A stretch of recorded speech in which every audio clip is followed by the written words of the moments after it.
humanity builds giant walls to protect itself from monsters that multiply every single minute.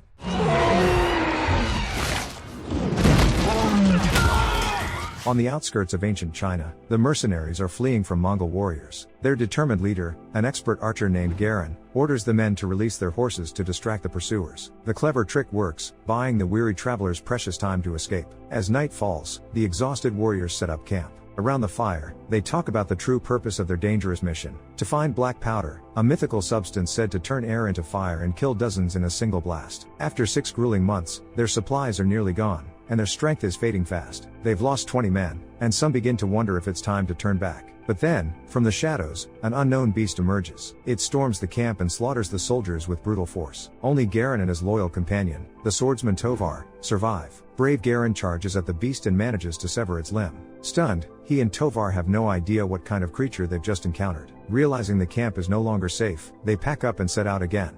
Garin takes the severed limb with him, hoping it might reveal what kind of monster attacked them. The next day brings fresh danger. Mongol horsemen have picked up their trail once more and are closing in fast. Suddenly, the Great Wall of China rises before them. Thousands of Chinese archers draw their bows and rain down a volley of arrows. Trapped between two deadly forces, Garin makes a desperate choice. He'd rather surrender to the unknown Chinese than fall into the hands of the Mongols. With no other way out, he surrenders, hoping for mercy. The warriors of the Nameless Order, elite guardians who defend China from threats beyond its borders, are shocked to see the enormous severed limb carried by the foreigner. Commander Lin, a fierce and no-nonsense leader, demands to know where he got the grotesque relic. Garin explains that he fought the creature alone and cut off its limb, but the Chinese commanders are skeptical, dismissing his story as impossible. However, strategist Wang notices something important. The men's clothing and weapons bear fresh signs of battle with something inhuman. Maybe they're telling the truth after all. Clearly, the Chinese know far more about this creature than they're letting on. Commander Lin proposes executing the prisoners to keep the existence of the beast secret and avoid widespread panic. But Wang urges caution. He insists Garin and Tovar be kept alive, at least until the truth is fully uncovered. Their debate is cut short by an urgent report. Enemy forces have been spotted approaching rapidly from the observation towers. General Xiao quickly orders the prisoners locked in the dungeon and commands his troops to prepare for battle. On the way to their cell, Garin and Tovar demand to know what kind of enemy could justify building such a massive wall. Wang reveals the truth. The creature they fought was a scout, a toady, part of a horde of monstrous green beasts that attack humanity every 60 years. The Nameless Order knew war was inevitable, but they had hoped the invasion wouldn't begin for another 9 days. Garin and Tovar are taken up to the wall, where they witness a breathtaking sight: an enormous army clad in armor of every color, each hue signifying a different battlefield role: black for infantry, red for archers. But what stuns them most are the warrior women in brilliant blue armor, led by Commander Lin herself. They take their positions at the edge of the wall, armed with long spears, ready to face the ultimate trial of their lives. Though still prisoners, Garin and Tovar can sense the tension in the air. The soldiers are nervous. But why? The wall is massive. Surely no enemy can breach it. Then they see it. A terrifying wave of green monsters is charging toward the wall. The legendary toady, man-eating creatures, are real. General Xiao gives the order. Massive fire cannons unleash a hail of blazing projectiles, and catapults hurl fireballs into the sky, igniting the battlefield in a sea of flames. The archers join in, unleashing a storm of arrows that darken the sky as they rain down on the monsters. Despite the relentless barrage, the ravenous creatures keep charging forward, their savage roars echoing through the valley. Many of them fall, pierced by arrows, but the survivors reach the wall. Fearless women in blue armor descend on ropes straight into the fray, driving their spears into the beasts. Their comrades quickly haul them back up, but not all of them make it. Some warriors don't survive the brutal clashes with the predators. Meanwhile, in the chaos of battle, no one notices the prisoners. Suddenly, Tovar spots another European, Sir Ballard, carefully climbing the wall and watching the fight unfold. In the distance, a terrifying figure appears, the Queen of the Toad, surrounded by guards. She commands the entire horde. The sharp-eyed strategist, Wang, immediately spots the Queen and reports it to General Xiao. Without hesitation, Xiao orders the cannons to fire at her. Fiery projectiles fly through the air toward their target, but her loyal bodyguards skillfully intercept the blasts, shielding their queen with their own bodies. The furious queen lets out a piercing shriek and begins signaling her army. Instantly, the monsters change tactics, now using their bodies as living ladders, climbing up the Great Wall. Agile and determined, the creatures scramble up the stone walls and burst onto the battlements. General Xiao orders his troops to prepare for close combat, but it's too late. The monsters are already upon them.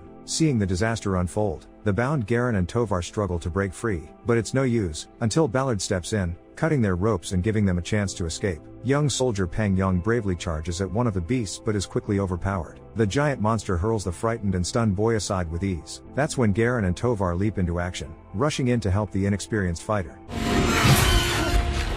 At the last moment, Garen makes a desperate leap, grabs a spear, and drives it straight into the monster's mouth. The wounded beast roars fiercely and throws him off, but the stubborn warrior doesn't give up. With Tovar's help, he strikes again, this time right in the creature's heart. Then Tovar grabs a red cloak and starts teasing another monster, like a matador with a bull. The enraged creature charges at him, but it's just a trap. Garen shoots an arrow, hitting the monster as it narrowly dodges the last leap. Seeing the Tote army's heavy losses, the queen orders her troops to retreat. Her powerful sound signals force all the monsters to fall back. The cunning creatures carry off the bodies of their fallen comrades, preventing the humans from studying them. After the victory, the Chinese commanders approach the Europeans. Garen and Tovar immediately lay down their weapons, expecting execution. But General Shao praises their bravery in battle and orders them taken to the barracks, not prison cells. They need to rest well because the monsters will surely return, and there will be another fight. Heng approaches his rescuer and thanks Garen sincerely for saving his life. That night, General Shao meets with Commander Lin atop the wall. He recalls how she grew up in their nameless order and how much he has taught her. Still, he notes the Tote have become smarter than they were 60 years ago. Advisor Wang warned them these creatures were evolving, but no one listened. Now, their order faces a far greater threat than they expected. In the barracks, the friends meet Ballard. Turns out he was also searching for black powder 25 years ago but was captured. Tovar asks if Ballard ever found the powder, but the old man dodges the question. When he leaves, Garen suspects Ballard knows where the powder is. He suggests playing along with Ballard, then stealing the powder and making their escape. The next day, Shao and Lin invite the brave Europeans to a celebratory feast as a thank you. Commander Chen claims Garen's bow isn't good enough for such a skilled archer, but Garen insists there's no weapon like it. The Chinese burst into laughter, and Shao proposes a demonstration right there in the dining hall. If Garen's shot isn't accurate enough, he risks hitting someone present. But Garen accepts the challenge, and proves his mastery.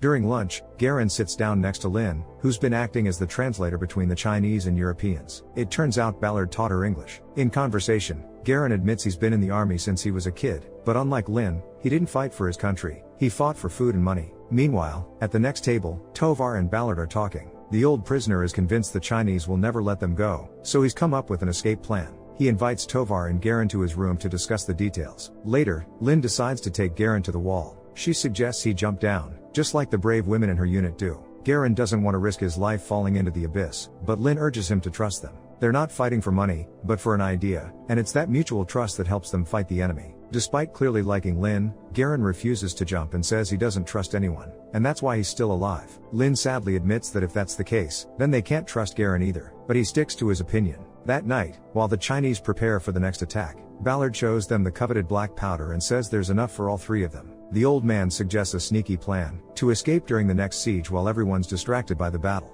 Their talk is interrupted by an alarmed advisor, Wang. He's found a strange magnet among the Europeans' belongings. Wang thinks this stone helped Garen defeat the monster the first time. Wang shares a terrifying truth about the origin of the Tote. These hungry creatures came to Earth from space 20 centuries ago. It's believed they were sent by the gods to punish the emperor for his greed. Since then, every 60 years they rise up, eager to devour all living things to feed their queen and reproduce. China's capital, with 2 million people, is just 300 miles from the wall. If the monsters reach the city and get enough food, their army will grow huge and spread worldwide, putting humanity on the brink of extinction. Meanwhile, the sharp-eyed General Shao notices soldiers have disappeared from the western towers. Along with Commander Lin, he goes to find out what's going on. The warriors are ready for battle when suddenly a strange sight appears. The monsters have deliberately left the bodies of their kin on top of the wall. This isn't their usual behavior. The soldiers cautiously move forward, spotting one Tote, but the experienced Shao sees the reflection of a second monster preparing to ambush them.